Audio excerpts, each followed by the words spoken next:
ये 17 रमजान 1943 की सुबह 3:15 थे।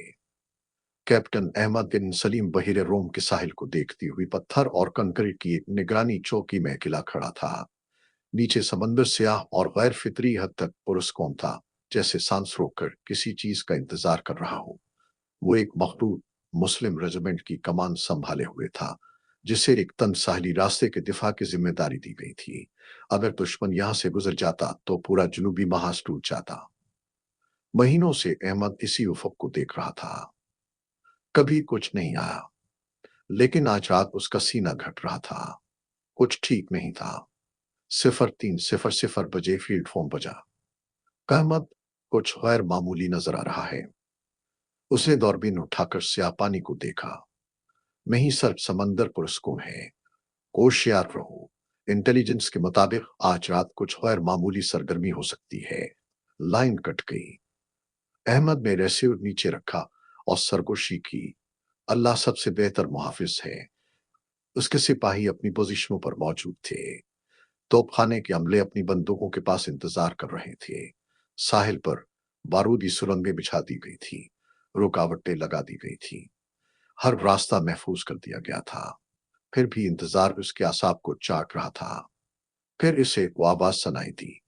पानी के ऊपर से आती हुई एक दौर की मशीनी गरज। हवाई जहाजों के इंजन।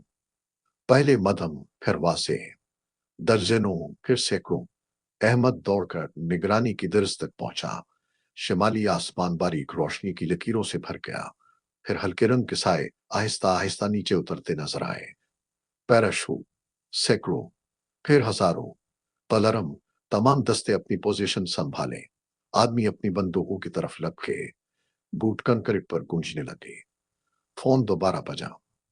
अहमद, क्या देख रहे? बख्शाश। अलार्म, तमाम दस्ते अपनी पोजीशन संभाले।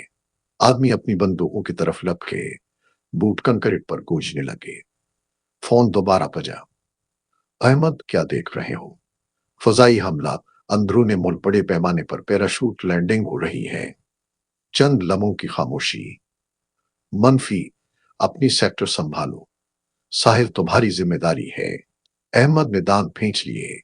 दुश्मन उनके पीछे उतर चुका था। सड़कें काट रहा था। बुजुर्गाहों पर कब्जा कर रहा था। मगर हुक्म हतमी था। साहिल, हमेशा साहिल। 05:45 पर सुबह की पहली सरबी रोशनी समंदर पर फैलने लगी। अहमद ने दोबारा दौरबीन उठाई और उसकी सांस रुक गई। उफक जहाजों से भरा हुआ था। दर्जनों में ही, सैकड़ों में ही, हजारों जंगी जहाज, क्रूजर, डिस्ट्रॉयर, ट्रांसपोर्ट, कतार दर कतार, जहां तक नजर जाए फौलाद ही फौलाद। ऐसा बिड़ा जिसका अंदाजा करना भी मुश्किल था। अहमद ने सरगोशी की। या खुदा, ये हमला नहीं, ये इजरत है। उसने फोन की तरफ हाथ बढ़ाया और दुनिया फट पड़ी।